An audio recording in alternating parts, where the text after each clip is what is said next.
He's standing there with his old boxcar Willie out there with the Red Sox and the, hey, it's Truck Day, everybody. For those of you who don't know Truck Day, it is the time-honored tradition. And it goes on and on, whatever. Where the Boston Red Sox will load all of the equipment up north and drag it down to Fenway South. Now, this is a multi-billion-dollar franchise. I don't know why they just don't leave everything there. But nevertheless, the truck will be leaving soon enough. Steve Buckley will be hanging off of it for a period of time, then dropped off at his house, and then everyone will go on their merry way. It was there, honestly, because I never really paid attention to this. What, Truck Day? Was it actually a thing at some point in time when people like showed up and waved goodbye? You know, like in the beginning of the Love Boat. If you ever watched the old TV show, The Love Boat, remember? I love you for making this reference. I love The Love Boat, the old TV show, right? Who doesn't whenever they like would take off from whatever port they originated from, they'd all sit on the balcony and they'd wave and they'd be like, "Bye, yep, bye." I feel like that's what it used to be like for the truck It's Truck Day. time for some baseball, I'd say. Right? And everybody throws confetti and poppers and look, hey, see you later. What, it's like the Titanic? Yeah, same thing. Everybody waves. But now, just like the Titanic, the Red Sox season will there is definitely a group of olders, I would say, who would be standing there kind of checking it out. Absolutely. Because there's no players. They just putting up, what is it, here's the whole list, the whole 20,400 baseballs will get into the truck, 1,100 bats. Why do they need that many bats?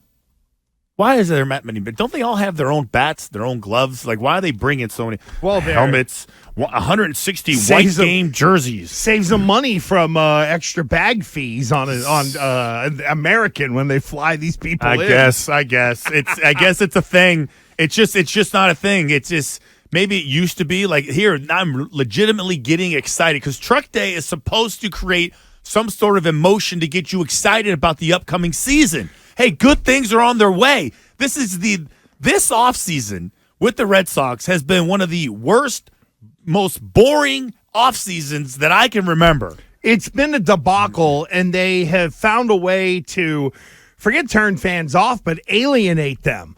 I know you and I didn't end up doing this on the air, but The Athletic gave their subscribers, Red Sox fans, this sort of survey to fill out, and like 4,000 people did. And apparently people are none too thrilled. No, not very good. Not very good. So you wondered about truck days in the past, right? And yes, definitely there was people standing there, waving to the truck because they're pulling out. Goodbye. Good luck. They've had those, but I got one. I got something dated February 8th, 2011. Jeez. Truck Day. Red Sox fans gather outside Fenway Park to celebrate the unofficial start to the season. And I think there's like a video linked in here of a couple of old codgers. And I've been standing here since 1963 every year. My 30th in a row. Never miss a Truck Day. No, it's not like they're selling hot dogs, not giving away T-shirts. It's not the big tall guy that runs around on stilts, right? Making balloons. Oh, I don't know if there's hats. any of that going on anymore. No, it's not. It should be a festival. Giving away. Classic. Yeah, bring right. money. Yeah, they're right. Enjoy the Red Sox, bring money. That's a good point, too. Nobody's getting anything for free. That's what they need to do if they want people to show up. Oh, I listen. I'm surprised it's not on some of these schools, like, required field trip, right? Where like you go see all the, the Freedom Trail and Paul Revere's house and Plymouth Rock and Plymouth Plantation. That's a big one. Oh, yeah. And then this stupid freaking Fenway Park. Hey, you know what, guys? Our educational field trip this year is going to be Truck Day. Awesome. What happens? Well, a couple dudes get into a truck and they drive off. After it's loaded up by a bunch of people who will either be in the back of the truck or be in a small van following the giant rig all the way down to Florida. Billy, would ice cream sundaes inside small batting helmets fix everything over there at Fenway? I mean, that just fixes anything in life. It doesn't even have to be about the baseball team. Just a nice little plastic helmet filled with ice cream will make anybody's day better. And usually when people are like, either playing crappy or they're looking for people to, pay attention to them, they give away free stuff. How about why can't there be free ice cream in a plastic baseball hat day? How about a spot on the roster? Don't they need people? Isn't this one of those like old, troglodyte Eddie Andelman? We look for a Patriots kicker. I will go to Everett High School and hold tryouts. When are we doing that? Like, when are we doing the, go to the Dedham Little League field, and we'll see who could throw 100, and you'll get a spot on the Red Sox. Set up one of those fastest pitch things. Yeah. If you're the two fastest people, you're the fourth and fifth starter. This is tailor-made for Hollywood now. You get a turn in spring training. That's what it is. Hey, if you can hit 100 on the gun, we'll give you a spring training invite. See how you do. What the hell? What league were you in? California Penal. Great. The A's absolutely did do that, by the way. I mean, good grief. It feels like the Red Sox need to. But as we learned on Friday, everything is going to change because, taking the cheese. Oh, God. You know what? Up all that Theo cheese. You have not changed your opinion since Friday because you were wrong. You are so wrong on this. I can't even begin to explain it. Like, just take the L and, admit you were wrong and move along. Listen. You were wrong. Sportico reported that he's going to be more on the business end. The locals are on the, he's really here to help the baseball team. Do what? So if the report in Mass Live is 100% nailed, that Theo is here for, let's say, 70% baseball and 30% everything else. Boy, I'll tell you, that instills confidence in the guy they hired, Forier. So you mean to tell me that this guy, in your world, in my world, Theo Epstein is here to be able to quietly talk to people with money to figure out what the next move is going to be. And I know the name Vince McMahon has been sullied the past couple of days, but you know that multi-billion-dollar agreement where someone bought the UFC and the WWE? They didn't hire someone and be like, well, we brought this person in for the express written consent of being able to cut this deal. You put these people in under the shroud of secrecy. Or I will walk down your road here, Christian Forier. You mean to tell me that we went through a lot of sarcasm? You mean to tell me we went through an exercise of finding the next chief of baseball operations? Yep. And Craig Breslow is so feckless, so inability with all of his fancy multisyllabic words to be able to go in and connect to the guy who also thinks the same way with multisyllabic words connected to the billions of dollars that he's with, that I can't be able to sway him one way or another.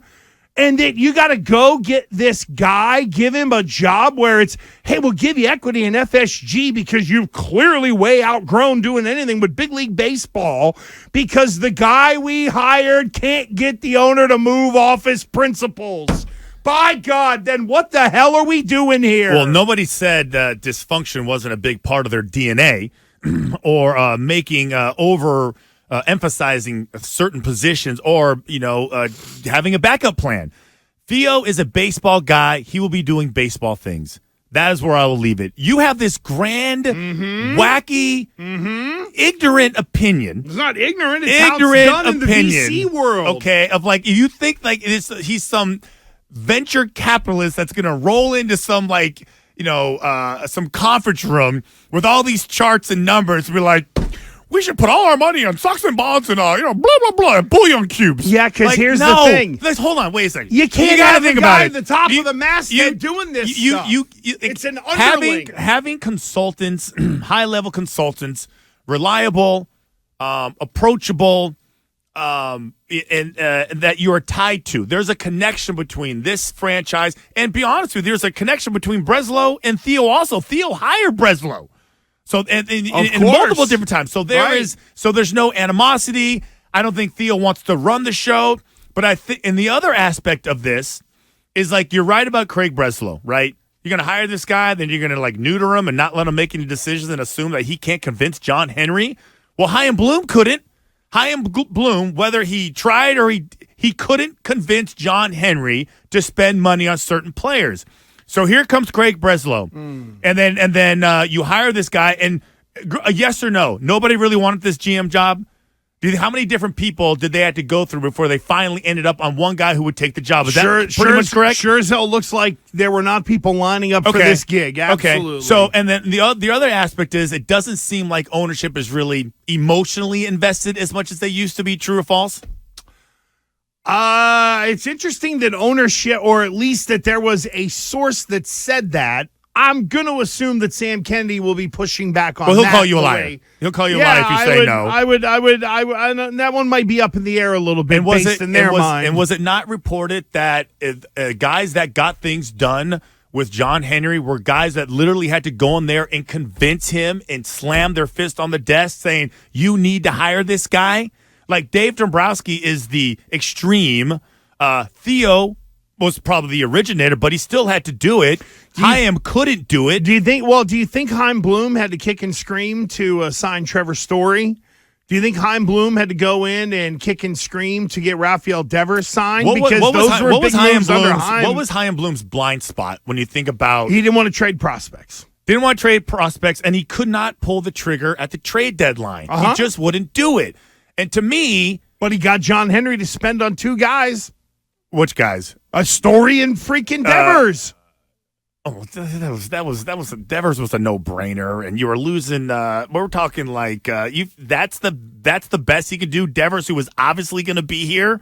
Story, who was obviously a replacement for Bogarts when they knew he was leaving. So that's just smart business. That's not doing something. You have to do something that's uncomfortable. Do you not? And now we allegedly have Theo coming in to be able to push John Henry because the guy in the role can't do it. You had to convince him that this was the right thing, but if you did, he'd do it. Who was that again? Zack Scott, former assistant GM. I don't understand why you think that it makes no sense to bring a baseball guy into a baseball organization and not have him be at least, 80% baseball related. In whatever capacity you want. I don't understand why would they bring Theo Epstein and just say, you know what, help us out with the Penguins. Help us out with Liverpool. Hey, what should we do with our ticket options? Hey, how much money should we spend on this guy? It makes absolutely no sense. The dumb thing is to bring him in and not have him help you with baseball. That would be the stupid thing. I've never said he wouldn't be helping with baseball. The difference is you think he's here grading AAA lefties. No, never said that. You know what he's doing? Nope. He's grading the investment possibilities of either people coming in Players? to the organization. No. Again, Theo is not doing stuff on the field. Okay. He's not going to be coaching up how you should tag off or how you should throw but he's also not going to be the guy to call Breslow and go, boy, I saw this guy AA down in Chula Vista in the Angels organization. And that's where I think you're wrong. You know what? That's where I think you're wrong. You know what wrong. Theo Epstein is doing? What is he doing? I go to the Sportico part of this.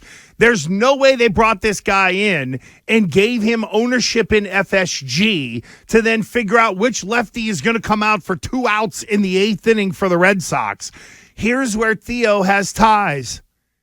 Venture capital money. Oh, jeez. It's its whole world. You and this venture cap. He's not a venture capitalist. No, he's a baseball nerd. Yeah, exactly. He's not going to be right. And again, whining and dining venture capitalist. Follow along. Number one, he knows those people and understands that world, as evidenced by what he did with the Cubs. Number two, he understands the front office of Big League Baseball. He's been working there for 2 or 3 years. Because what do you have to do if you're potentially going to maybe look to sell your team? You got to make sure the other owners and that everybody in the commissioner's office is going to be on board. Now, I would dare ask you this, Christian Forier. That's a more intriguing angle than the whole VC part. Who would you rather trust to get that done? John Henry to work on the rest of the owners, or somebody else like Theo who can stand in front of a room and not melt when they give him a microphone. And then you think John Henry would melt in front of other owners? Oh, yes. Based on what? Trying to. Well, first of all, he's a successful businessman. You don't think he's ever spoken in front of a boardroom before? Judging by what I've seen, I would have to have some real questions about But that. talking to the fans is one thing. Having like a multi-billion-dollar conversation about acquisitions and mergers, I think, is another thing. And I'm on this sale thing because all the numbers add up, and you want to keep the owner out of it as much as possible. This, to me, is because Sam Kennedy can still be the guy who, yes, president of the Red Sox, who still has the heavy hand in FSG. To me, this is a search and destroy mission that I think Theo Epstein is in here for. If Craig Breslow calls him, they're buddies. Of course, he's going to pick up the phone and say, hey, I'm thinking about this or that. Can I run something by you? And Theo automatically goes to the baseball knowledge that's in his brain. But if you look at what Theo Epstein has done business-wise the last 7 to 10 years, he set himself up to be in a spot like this.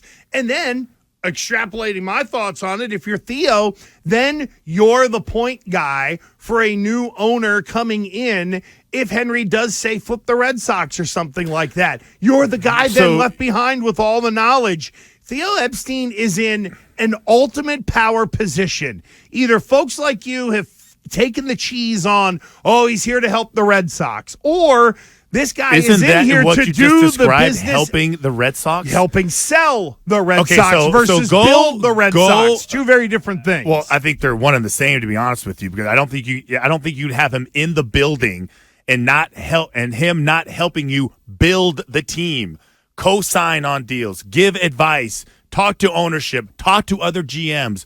Back channel certain potential prospects, free agents. Why would players. he want to do that? Because I think baseball guys want to do baseball things. And these are all baseball things. Do I think he could be somewhat involved as a buffer eventually when your grand scheme, which I still think is the most likely scenario in the big picture of things. So but no. But that has nothing to do with Theo. I think you originally said this, 3 weeks ago about selling the team. And I think there's more truth to that than anything, but that's a sidebar.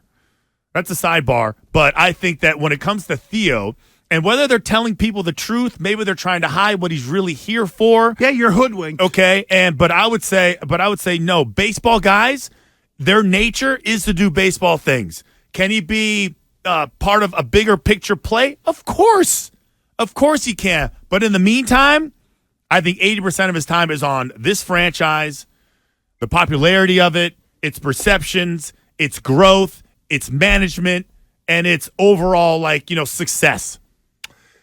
Your thoughts on Theo at 617-779-7937. We gave you a lot there to think about. I just think Theo's taking steps up. This is a step backwards if all he's doing is here to ping-dingling around about middle relievers. That's all I'm saying. Every step the guy's taken has built towards something. This would be, why didn't you just take Breslow's job? That's what it's making it sound like. Because you want the power without the title.